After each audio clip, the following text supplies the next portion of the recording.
muted there, Z? You got me? Oh, am I okay now?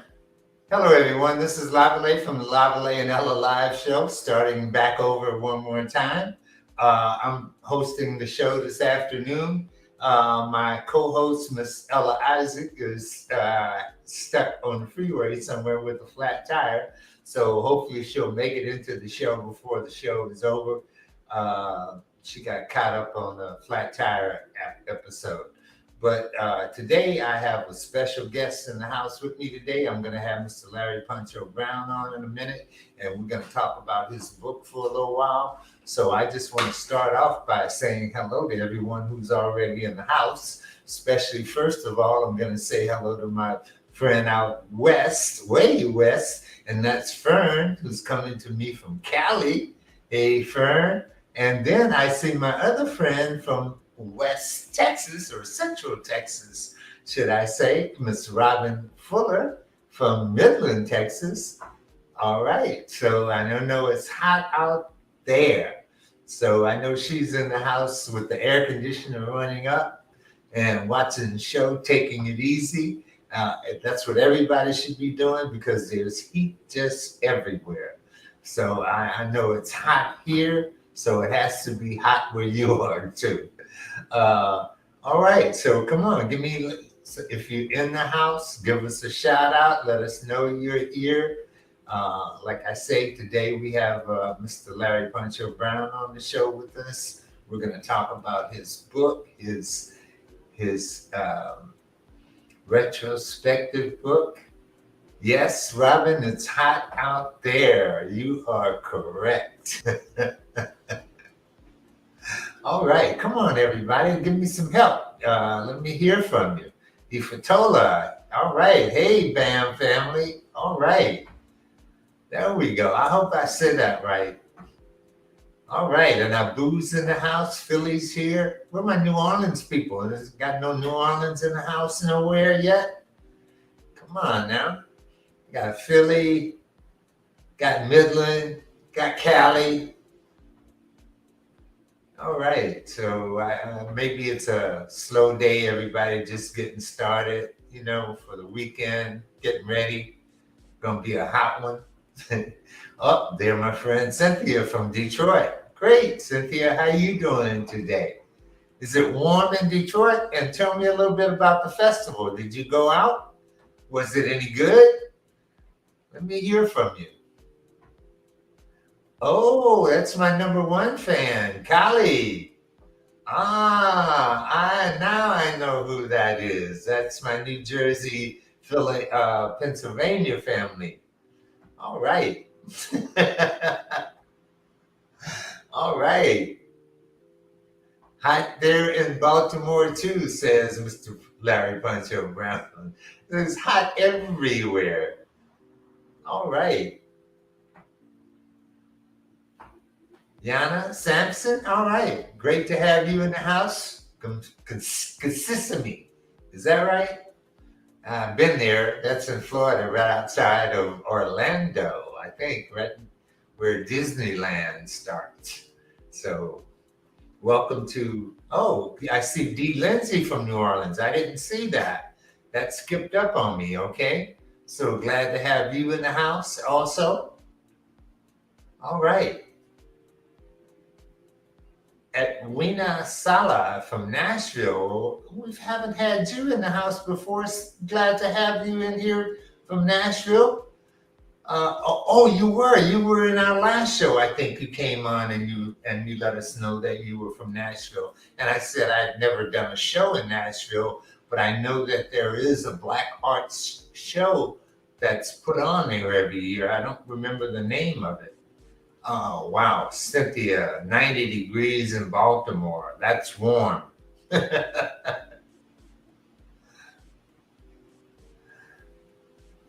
Okay, all right. And she said she didn't go to the festival, but there were a lot of vendors and she heard it was nice. So that's great.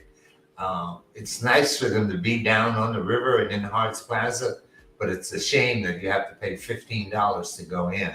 So I hope that the entertainment was worth the $15 that they charged for the entrance fee into it. you know. Um, so, hello, everybody. All right, so we're getting on into the show, and I don't get any more hellos. I'm going to go ahead on. I'm going to start my show off because Ella isn't here. She got caught up in the traffic thing with the flat tire. So I'm waiting for her. Maybe she might make it. All right. So Kibby, all right, from Baltimore also. Oh, we got the Baltimore people in the house because we got Larry Poncho Brown in the house this afternoon. And Baltimore is going to show out. I'm interested in talking about this brother this afternoon because he's lived his whole life in Baltimore. I don't know if he's lived any other place other than Baltimore. So he's definitely been a staple of the Baltimore community for a long, long time. So that's going to be one of my questions to him this afternoon. I don't know if he's ever actually lived in another city outside of Baltimore. He may have.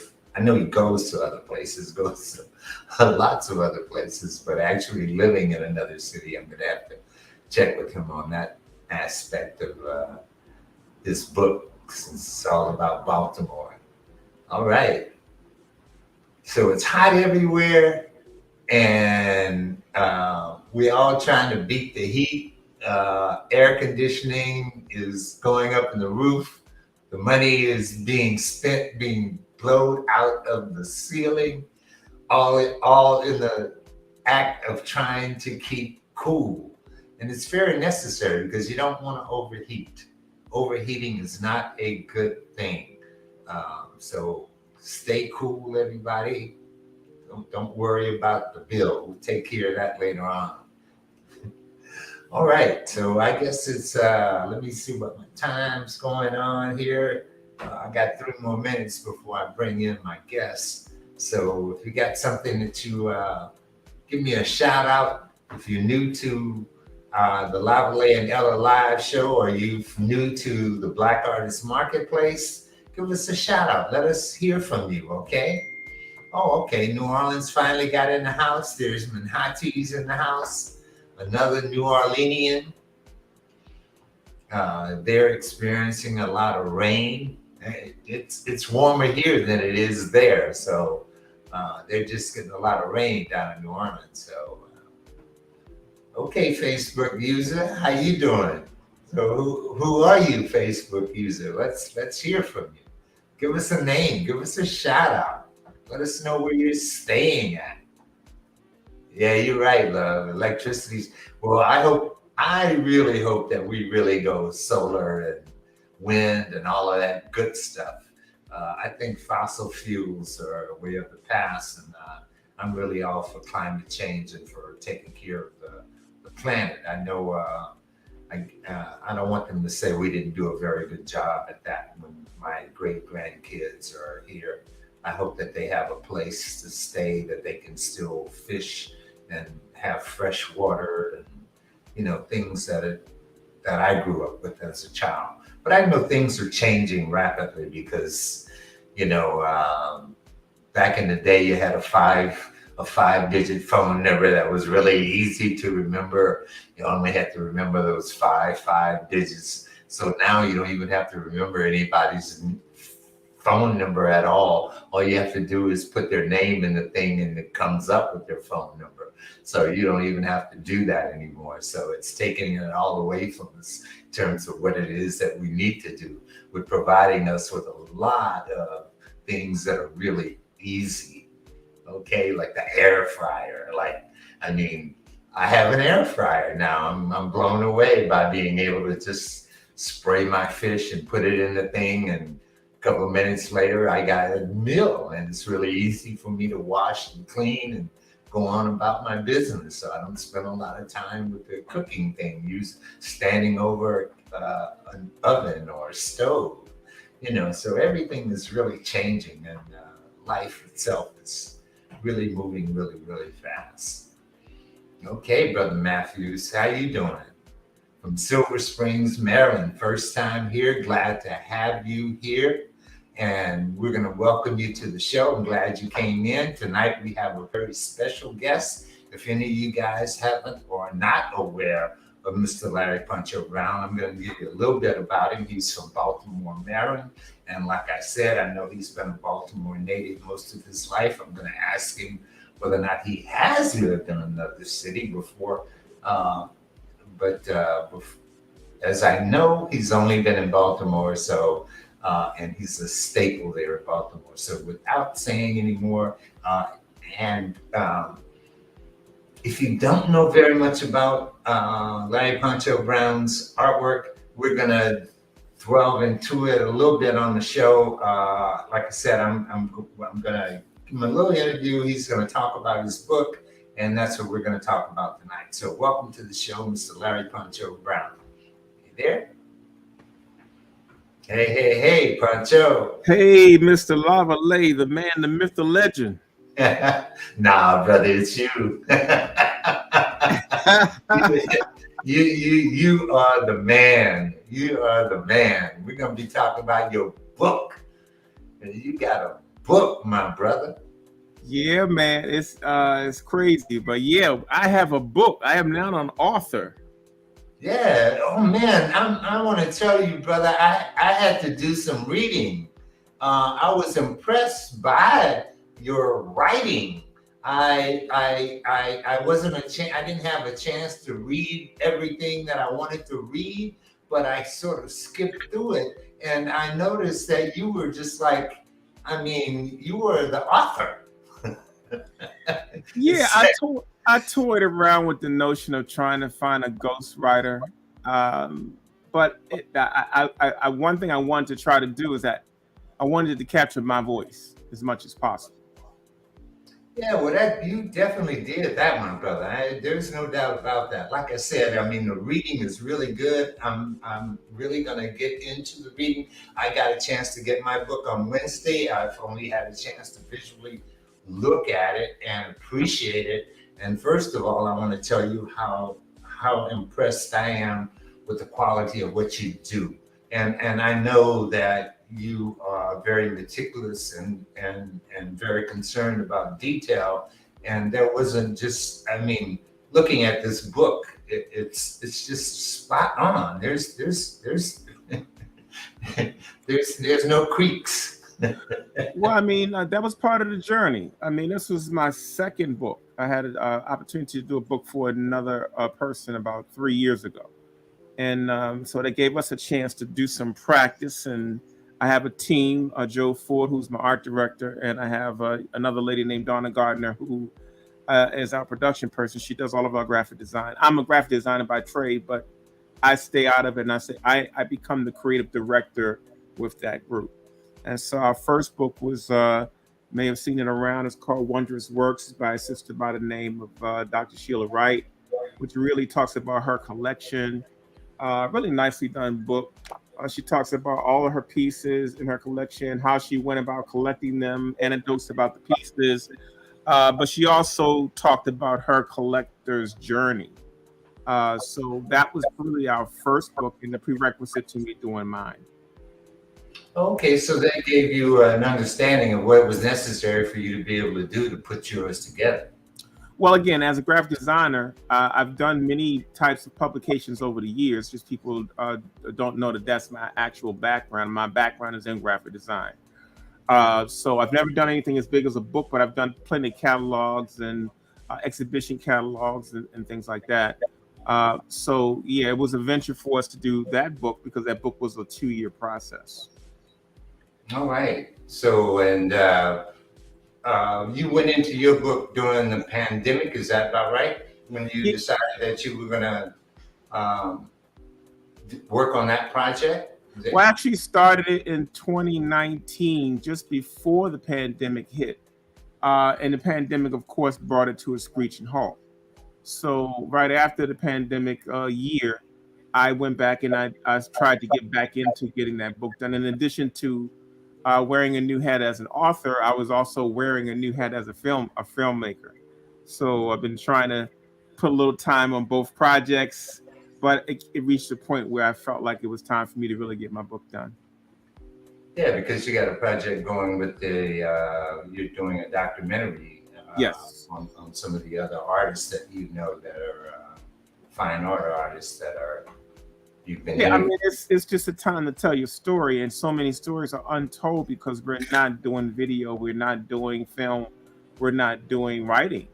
And unfortunately, in the hustle and grind of us doing our craft, sometimes we're so busy chasing the dollar that we don't really get a chance to tell our stories.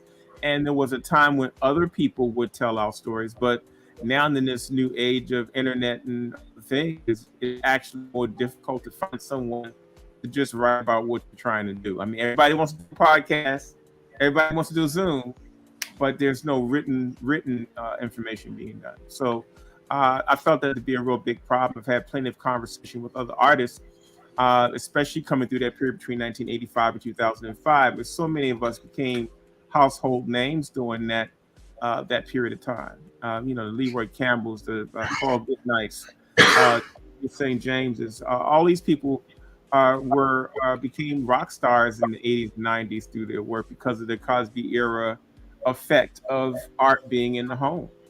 And so Yeah, when we look at how much each one of us have invested in publishing prints, preparing our originals for show, many of us could have done 10 books by now. yeah. Well, that's something I wanted to talk to you about. I Mhm. know your career was influenced back in the '80s. I would imagine that your influence were comic books and things of that nature, because in the very beginning of your book, you show a lot of the futuristic ladies that probably were down in the doing the graffiti area when Oh that yeah, was, that that stuff. whole thing is coming alive. All that stuff is early '80s. Hip hop was just coming into the mainstream. The book covers pieces from my high school years into my college years and up to today. And so you get a little sprinkling of all the work that I've done in that period of time. Being an illustrator, being a graphic designer, I had a couple of different looks to my work. And that became a problem in the beginning because people had a hard time tracking me. There's got some artists that do one style their whole career. And then here's this guy doing multiple styles. It's crazy for my collectors to keep up for a while. I think after a while they began to know what to expect from my work.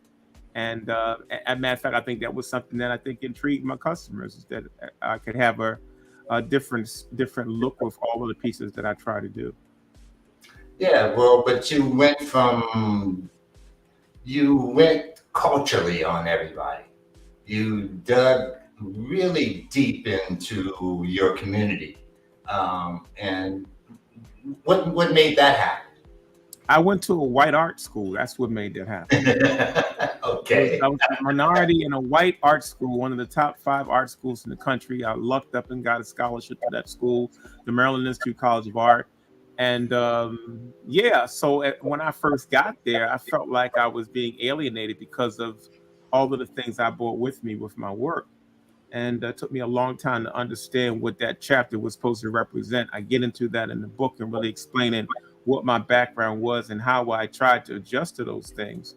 But I've been my whole life, man. When I say black, I'm not talking about color. I'm talking about my whole mentality. I've always been pro-black. I've always been into watching us engage ourselves and to enrich ourselves. I think as a visual, as an image maker, that's one of our responsibilities. As an artist, that's one of our responsibilities. So where I can do just about any kind of image and was doing multiple types of images in my graphic design and illustration career, I decided, nah, man, I want to do something that speaks to my people. And so Yeah, once I turned that corner, I never looked back. I got that, brother. I had a similar sort of story in my life where I got when I decided to become a photographer. I went to one of the better schools in the country, which was Art Center College of Design, and there you were. There's 5 black people in the whole school. I mean, it's like, and you're being tossed into this thing, and then you got to fight against that and say, oh no. I ain't going there. Yeah, I mean it's inevitable. I mean, I'm sure other people that do other trades, other crafts, other interests go through the same thing. It's even it's more evident in the arts. I mean, arts is we don't talk about race too much in the arts. Arts is so divisive. You know, they got so many things that we have all these traditional artists, all of these masters that we've had to hear about our whole careers, and that are held in high esteem. And it took me past college years to really learn who the black artists were. You know, I didn't know who Romeo Bearden was when I was in college, and that's a shame. To be a Yeah, 60-year-old man and not know about Romeo Bearden in an art school.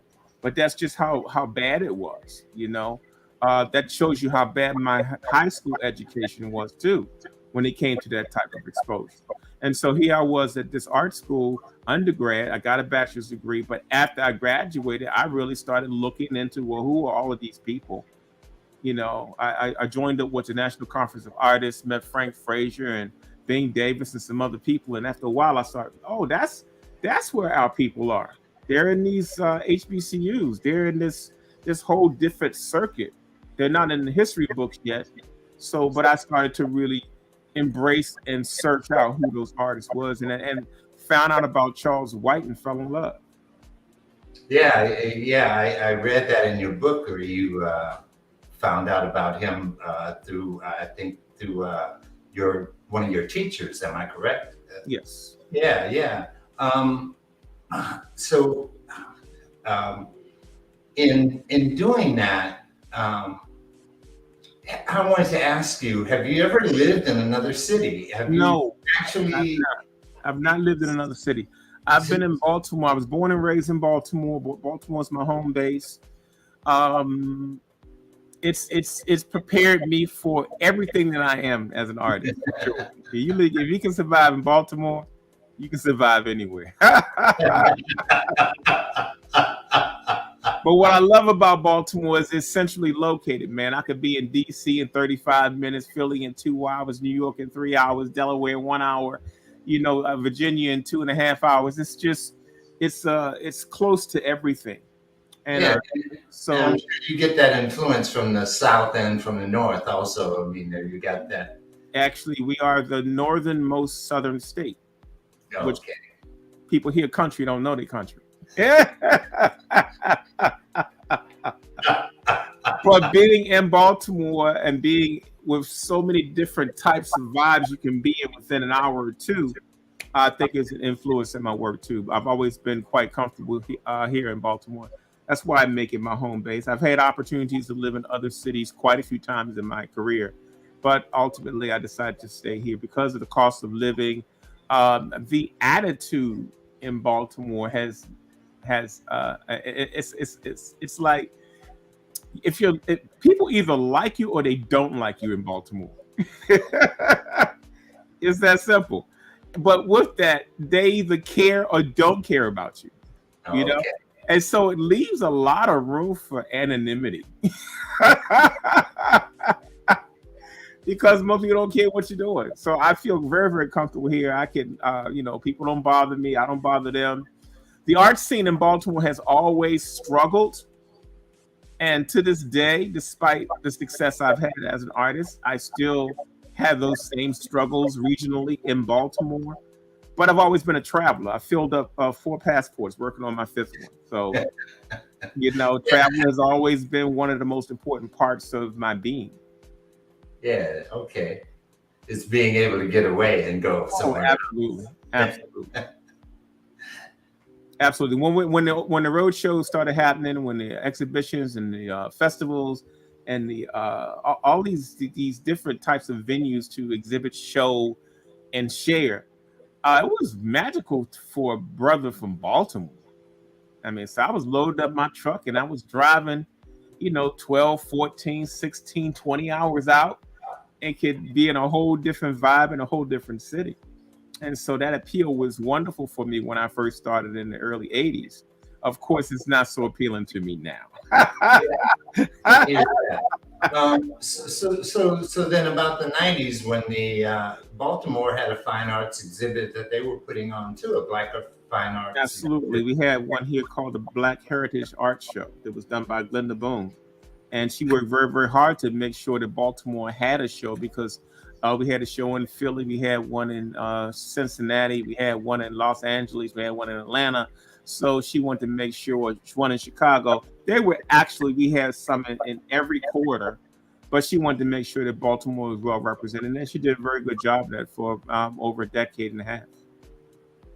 Yeah, I think that's when I got my first Larry Poncho Brown piece was at one of those shows in the Mm-hmm. 90s in Baltimore. Um, Well, so and again, that whole thing, that whole era, that time frame, that backdrop is really what my book is about. I mean, my book is not an autobiography by any stretch of the imagination. I would need I would need to put a brown wrapper on my real life. But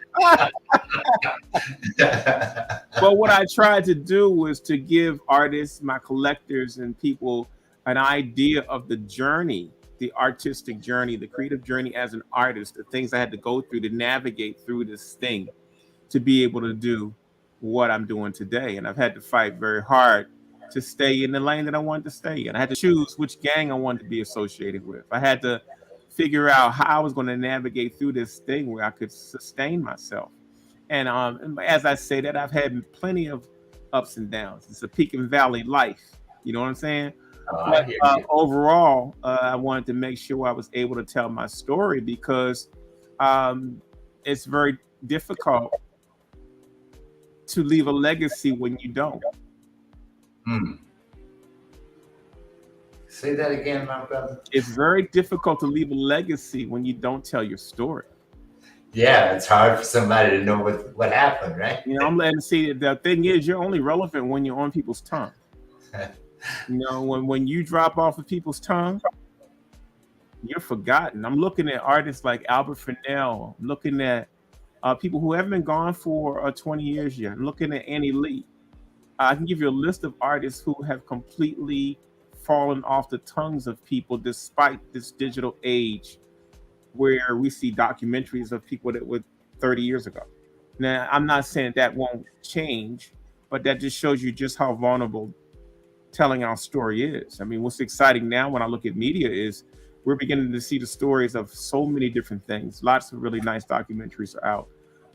But I wanted to really try to set a precedent. You know me, man. I've always tried to have my finger and my pulse on what was going to be happening in our industry next. And when I say our industry, I'm talking about African American artists, actual African American visionaries, image makers, wearable artists. I always wanted to kind of feel what was the next change.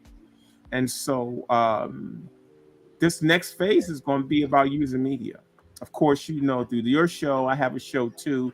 We're able to take advantage of many things now, but we're also walking away from some of the things that have always documented our history, and writing is one of them.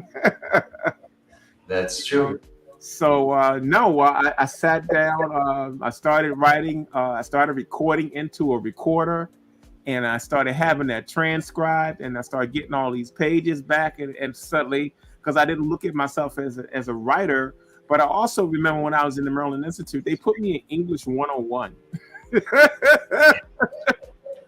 Now here's a kid who's good in school his whole life, didn't have to study, got accepted at Micah, and they say, well, we're going to put you at English 101 because your academic scores came up kind of low. And so I was kind of pissed off. I was kind of like, what y'all trying to say? So what happened was I decided to just fight it out. They put me in English 101. And what happened was they put me in a class with all foreign students who were learning English as a second, third language. So they didn't even know what my circumstance was. As long as I kept my mouth shut. So, but that changed my world. It changed my world. But in that class, I found out that I had a knack for writing. The teacher actually took time, made some footnotes, and told me right away, hey, you have a knack for writing. You need to explore that more. But I never did. Oh, I kept journals. but I never did pursue that and then look back at that. So this is my first time really revisiting that whole concept as I was preparing to write this book. Well, I'm sure that's going to happen again because you got some time to do it one more time. Let us know a little bit more about Larry Poncho Brown. So look, I want to go back to another thing about the book that I've gone through, and like I said, I went from that period of you in the '80s to where you went into the '90s, where you started doing the, you got more involved with the culture. And you sort of stuck with the culture, and you've always elevated or tried to elevate women to, royalty. I mean, you see them as such. Yeah, And they were my early heroes in many of my works. yeah, And so that's always been. And many of those, especially the fantasy work, were actually friends that modeled for me. I used their heads on somebody else's body. So, so yeah, I went through a whole evolution trying to learn how to do different things. But I think the main part of my story is that I tried to also explain the nuances of the art business because a lot of people don't really understand how the art business is structured. And I'm a commercially successful artist, which means that when I'm on that bandwagon, there's a lot of things I can't partake in. There's the fine art establishment, and then there's the commercial market, and they're two different philosophies, two different gangs. You either a part of one or not. I know very few artists. I could probably count them on one hand that are alive today that have been able to work on both sides of it. I am not one of those artists. So I've had to do a lot of different things. And I've also had to go outside of the box. And after a while, I realized that going outside of the box is not even what you're doing. After a while, you're getting rid of the box and you're creating your path just like you would create your work. And so I've always used that with my marketing. I've always used that. Well, what am I going to do next? And why am I doing this? The book for me was a chance to reconnect with my followers and my collectors my work is in about 500,000 homes. I was like, well, what would happen even if they're not buying any art anymore, if they could see one of the works on their walls in this book? And that's where I started. I wanted to leave a legacy piece. I was diagnosed with cancer 6 years ago. You and I have, a lot of people don't know that me and Lavalais we're brothers in a lot of ways. He's been very supportive of me in my battle. I've been very part of him and his. But that changed my perspective because I stopped thinking about long term, started thinking more about short term, and I realized I didn't have really anything that was pointing towards legacy. And there was a possibility I could end up like some of those artists I mentioned earlier. And the fastest way I figured to do that was the film was one, but that was real painstaking. We started that in 2018. And now I understand why it takes so long to do a film. But we started this book in 2019. The book was pretty well designed until I put up a crowdfunding campaign. See, crowdfunding is another thing that I want to talk about because you can now finance whatever project you want to do with the people who follow you. If you haven't looked at it, I've talked about Kickstarter, Indiegogo. Check them out, y'all. It's been sitting there. I've been dabbling with it for the last decade or two, and it's been very fruitful for me. So once we got the book designed, I decided to put up a crowdfunding campaign, and I was going to try to do it for $10,000. See if I could. I think I could raise $10,000, and possibly I will put $10,000 towards it. Right? Put that campaign up, man. We raised $10,000 in like less than a couple of weeks. Next thing it went to $20,000. Next thing you know, it went up to $30,000, and almost from other sources, we got close to $40,000. So, people, when you talk about being commercially successful, the question I had to ask myself was, why was I waiting for someone to validate my story? Who was going to write that story? Who was going to say that Poncho was important enough to even put attention on? And I'm so many other artists in that same situation. So what I decided to do was, okay, well, I'm not trying to compete with that, but what I do know is that my following will work for me. When we raised that money, it changed everything. Because where we were in designing the book, we had to go back. At that point, we raised so much more money than I expected that it gave me a chance to make the book bigger, have more pages, go from softbound to hardbound. But while that was happening, so was COVID. And so I was running into supply chain issues. I was running into quality issues. Many printers retired.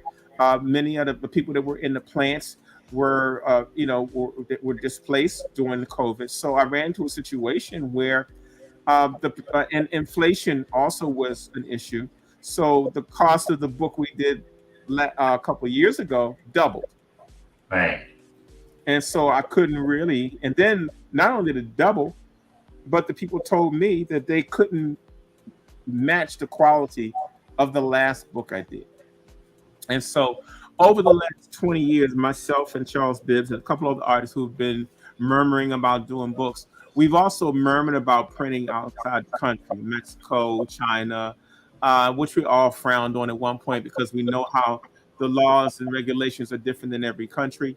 But I finally had to sit down and talk to myself to get past this hurdle of the supply chain issue and all the things that I was facing with this book, having already collected that money from my followers.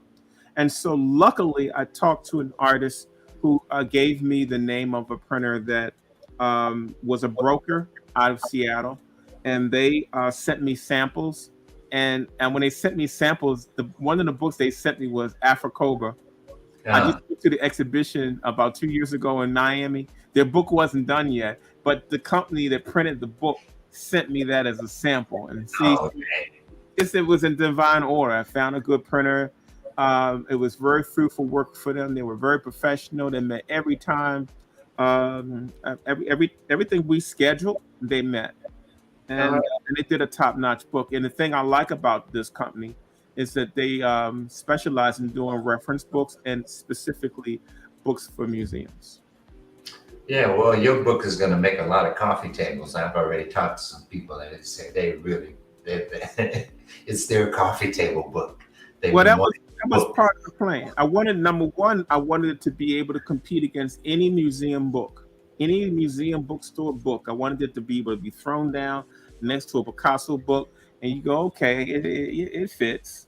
But I wanted the quality to be there. And so once I got past that hurdle, now that we've begun to fulfill the orders of the people who backed this project, which is over 250 people who backed this project, and I listed each one of their names in my book in the acknowledgement section because they were actually my publishers.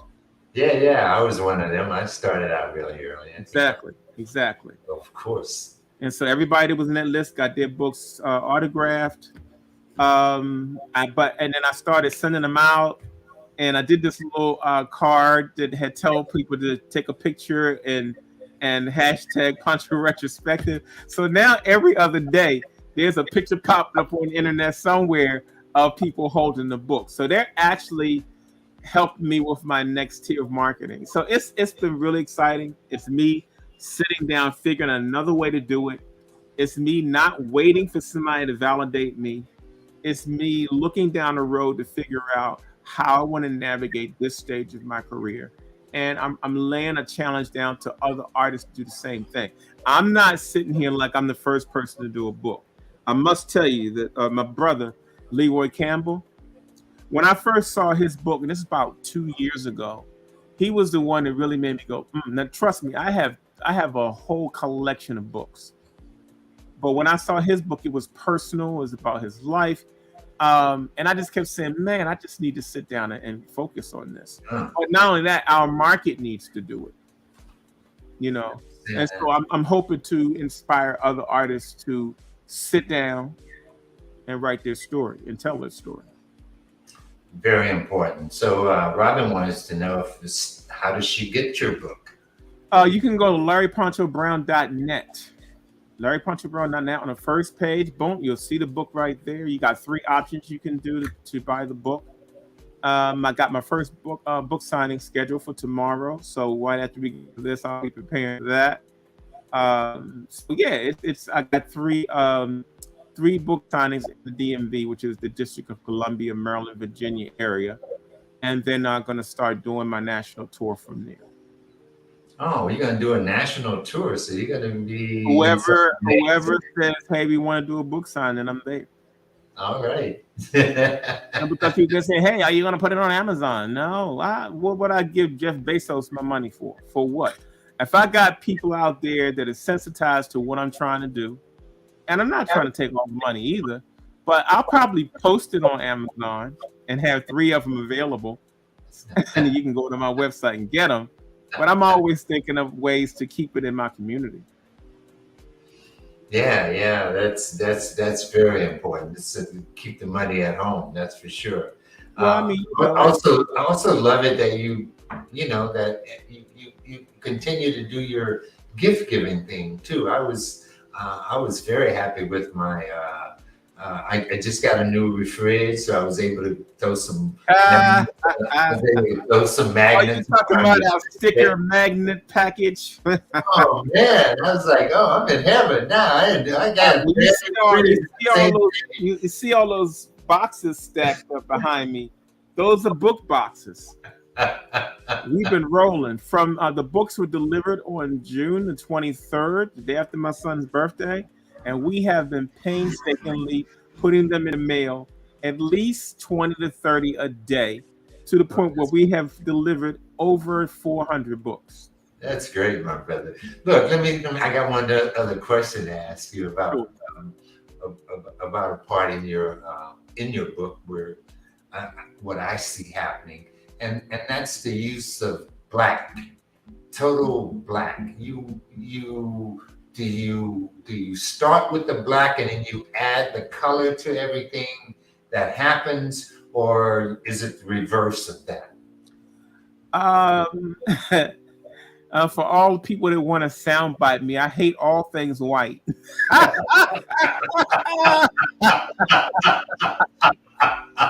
So 90% of my paintings start black.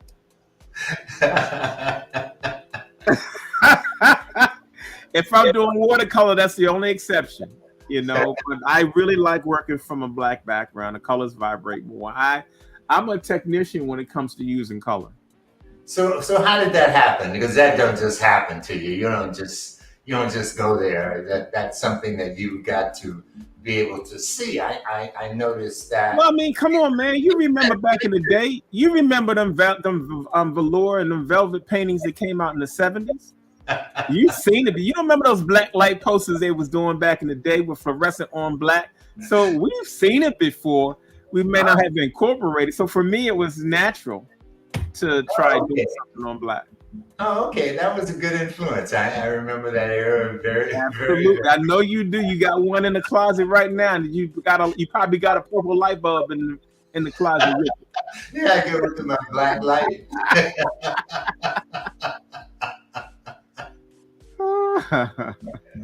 But yeah, that's some of the inspirations, man. I'm an image maker, man. So I'm a sponge. I take these things, and I never know how they're going to come out on paper. Okay, and we also have a question about some of the earlier work with the fantasies and stuff. Is that stuff still available? Can you still purchase? There might be 3 that you can still get on in my website because as most people who have been following me know, I had a major studio fire in 1995 where I lost everything I created up to 1995. So another backstory to the book is that I had to really research pieces that were destroyed in the fire. And so I had to go back to collectors. I had to find out the best technology I could use to replicate an image from a poster or a print. It was a real process to see what technology was available for me to recreate these images because I didn't know how they would all look. You know how you look at a documentary and you see the crisp new film and then they put like that old thing from 1980. I didn't want my book to look like that. So I had to go through a couple of processes and learned a lot of things on how to make it balance out a little better. So yeah, that was a big issue. Like most of the pieces at the beginning of the book were actually because my mother had them when she passed. And I didn't know she had them after I had the fire. And I reclaimed them after she passed. So the first couple pages, all those pieces were in my mother's personal collection. Oh, okay. So and some of those may be available as a print or something. No, the pieces in the very beginning of the book, the first few pages from the 1980s, are not available in print. Oh, Some of the space women, the robots, those were there might be about three of those that are still available in G Clay form, but a lot of the earlier works are not available anymore.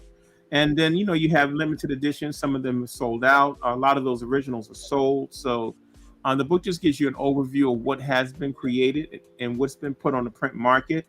But if you're looking to see if you want to acquire any of those pieces, just go to the website, put that title in the search window. It'll tell you right away what the status is on any of those pieces. and what's the price of the book? The book is $60. All right. But on my website, you got three tiers. You can order the book. $60 is base, $80 if you want it signed, autographed, and it's $100 if you want it remarked.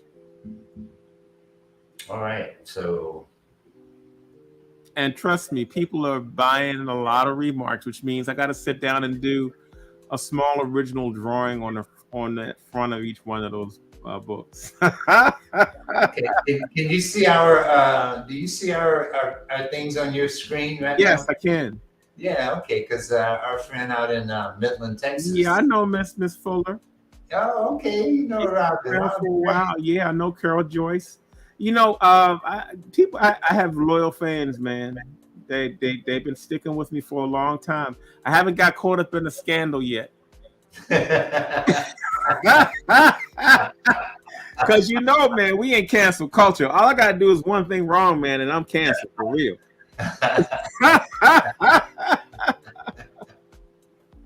Nah, brother, I believe your body of work stands for itself. I don't think there's ever going to be a knocking you down, because you really do have a large body of work.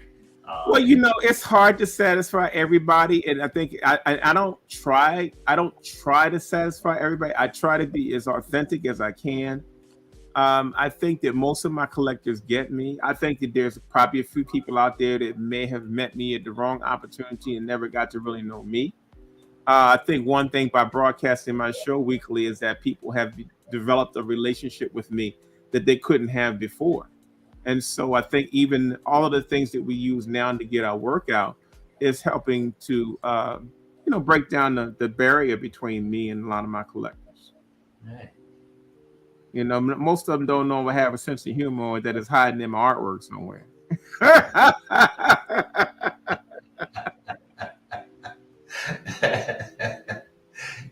Well, but they can appreciate your work, and that's even more important, because they don't have to know you, personally. But we're at a time now where they get to know you through your work, though. But it's a different time now, man. When people invest in your work, they are investing in you. They are buying a piece of you. And so I'm always conscious of how I react and interact with my collectors. I've always tried to be down to earth and approachable as I can, because I'm really a loner. Most artists are. But I think once they see authentic you are, it does change the relationship. Even if they don't buy your work, they're going to come and support what you're doing. But the average household only holds about 15, 20 pieces. But you have a lot of people outside of your collectors too who like your work. Like I said, it's become a generation now, man. After 40 years, you're talking about 2 generations just in 40 years. But my work now is really appealing to 3 generations, because you've got the people that were buying back in the 80s. Most of them have retired. Their children are inheriting their works, and there's a new market of people coming in now. And so, again, the more I stay active and relevant, the broader my demographic will be. All right. So, and I know recently you were off into Africa. You have a new project going over in, is that Ghana?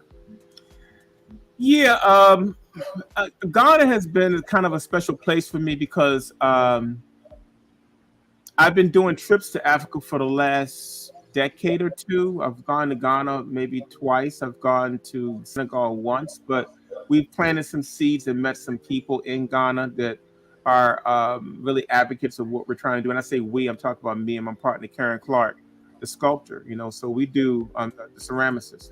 We've been doing those trips for a while. So of course, I spent 6 weeks there in January. Got a chance to meet a group of artists. I adopted a studio of young artists. I got to do some drawings and paintings of some of the students that are there. I got to do some goodwill while I was there using their work. And so I'm going to be spending a little more time doing that. I got a group I'm taking in October, a group of 28 people that I'm taking back in October. And I do plan to go back in January again, but I'm trying to entice two artist friends of mine to go with me. Kababi Bayak out of St. Louis, the muralist, and Charlie Palmer are interested in going with me in January. So I want to introduce, because the arts are dying in Africa. Africa's going through a regression. And I won't get too deep into that right now, but what I will say is colonization has an effect on us. I can tell you that Black people in America are probably, and this is what I learned in January, Black people in America are probably the blackest people on the planet. And I say that not with an attitude. I say that because we have been striving from the time we got off the ship to find our identity and reconnect to our identity.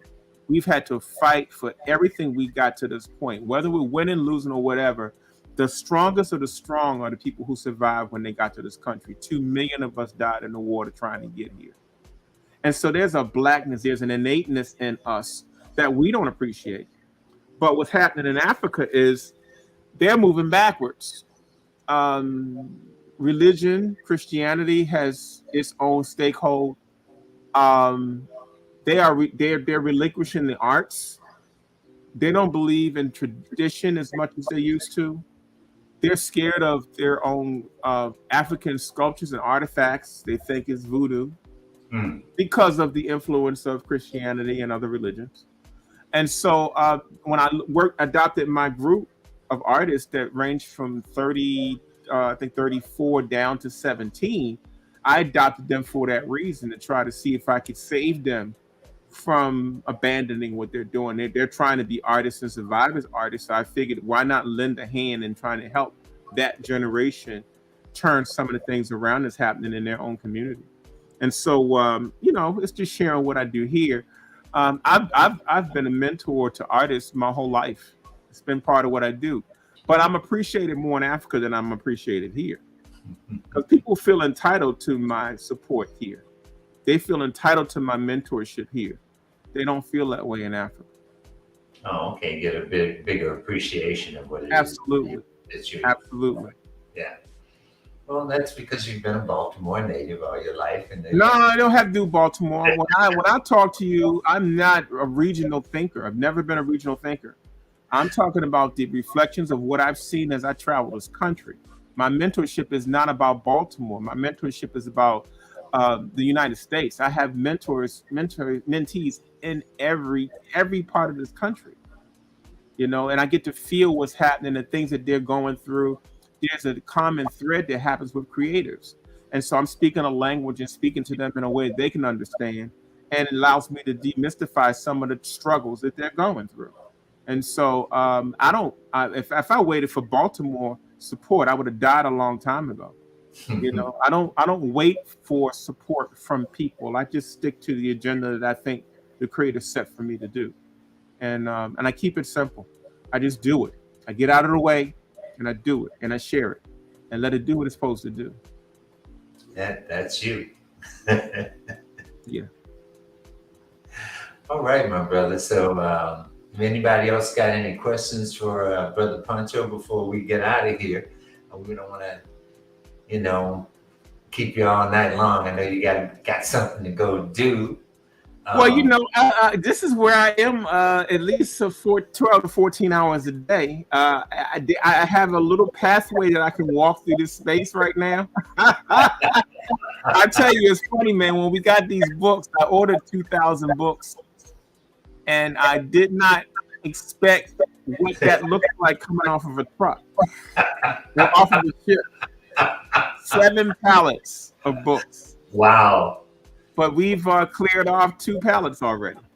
Oh, okay. Well, at least you got a big enough studio there. You can hold them all. Oh, with no trust and believe. I don't. I have other space in this building where I can do that. You just gotta ask for help because I don't know what I expected to see, but it was kind of a long, quiet 20 minutes of ponderance. Well, I'm glad. I've talked to a couple of people who've also received their book. Excuse me. And they're very happy. They're very happy with their book.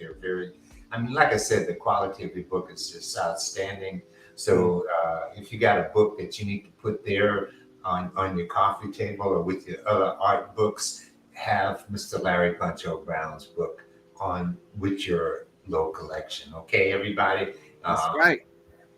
Add it to your collection, and you will be very, very happy. There's lots of great work.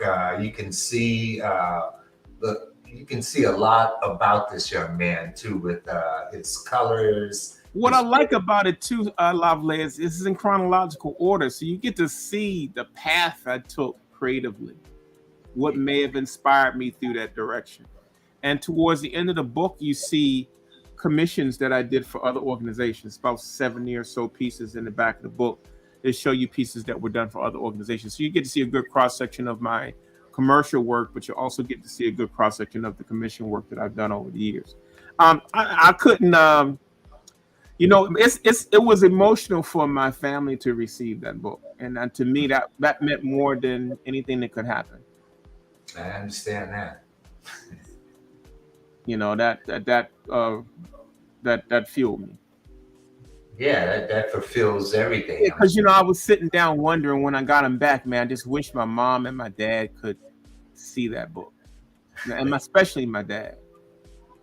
Because my dad is still out that book. I mean, a lot of my dad's work that he left behind, I sometimes paint on his background. So you see some of the flavor of what he taught me is in that book. Well, that must have been a very good experience, man.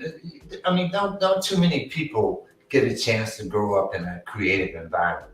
And even though your dad's creativity was with printing, that in itself was an art, because people had to use that and came to that if you were trying to recreate anything that you were doing. You ultimately had to go to the printer in order to get it and make it happen.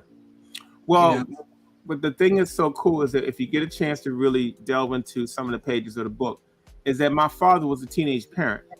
And so he had to leave art to do printing. My dad also didn't have any outlets to sell his work. And I think my dad never wanted me to go through that frustration. So he was trying to trick me away from art. And so the beginning of my developmental years, and we talk about that in the book, I had other people step in and try to guide my path. But later on in my career, my dad was my biggest fan. So you got to leave room for folks to do whatever transition they're going to do. But you also got to be serious about what you're doing and change the paradigm of what their fears may be. And I did that for my father. I picked up the baton and I did a lot of things he would never be able to do. And I got a chance to prove many people wrong in my journey as an artist to do this as a living. And so I didn't have to be obnoxious to do it, but there was a strategy involved. And the book really does explain to you how I went about doing that. Yeah, it's all there laid out for everybody. So all you got to do is come on, go to LarryPonchoBrown.net and you'll find the book.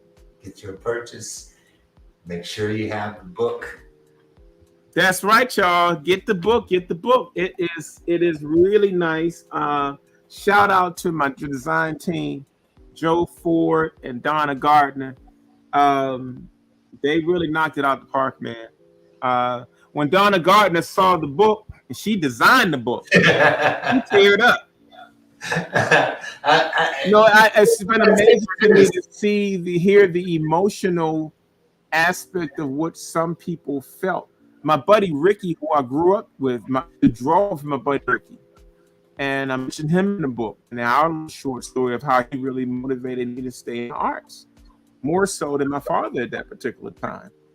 And so it was nice for me to able to give a shout to the people who were there in the dark that nobody knows about. Everybody thinks that Poncho's success was about Poncho. No, Poncho's success was about a lot of people that took the time, and a lot of people that didn't. Because if you didn't help me, you still helped me. You helped me be determined to find another answer. And Yeah. so the book really tells the people who were really vital to my success. All right. So look, with that, we're going to go ahead on and end our show tonight. I know we could hang out for a long time, but we're going to keep it. We're going to keep it nice. And I gotta go out. I gotta go help Ella fix her flat. yeah. Well, I didn't expect to keep you this long anyway, but I'm Oh glad. no, man, it's no problem, brother. We just talking, man. We just talking. Now, I appreciate what you're doing, man. You're like my brother from another mother, and especially in this environment that we're trying to exploit and explore. So I appreciate you taking the time, man. It's the same here, my brother. Thank you very, very, very much for being on the show. And we look forward to seeing you and talking to you again. So everybody, like I said, go out and get your book. I got mine. Make sure you get yours. All right. That's right. Thank you very much, Lavalais. All right, my brother. And y'all take care. All right. All right, everybody. So I think that's going to do it for this afternoon. Ella and I were planning on showing a couple of pieces, but I think we've had a very nice evening talking with Poncho and to Lavonda. I just want to say, I don't know how you miss Mr. Poncho Brown either, but for all you guys that are watching the show, please go check out Poncho's website or look at something. Just put his name up, and you'll be impressed with what you'll find. I have some of his work in every room. The big picture behind me is one of his pictures, and I've been, like I said, I started with my first piece of his back in the '90s, and I've continued to adorn my house with his work, and I love his work, and really appreciate him coming on the show and sharing with you. Now you can all share a lot of his work by purchasing his book, because there's quite a bit of his work in the book. All right. So with that, I'm going to go ahead on and say good night to everyone. And if somebody got something to say to me before we leave, I'm looking forward to seeing you next week. It was great to see you this week. I don't know if Ella will be back by next week, but she will be back very soon also.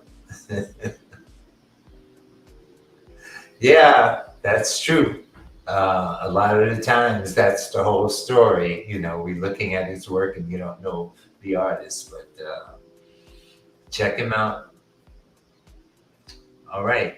And greetings to Dallas, to Radiant Sunshine and her mom for peeking in today. I know it's hot in Dallas because it's also hot over there in Midland.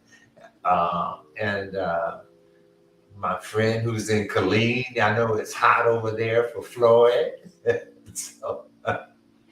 So everybody stay cool. See you next week. All right. I'm going to say good night. All right. Good night, everybody. See you later.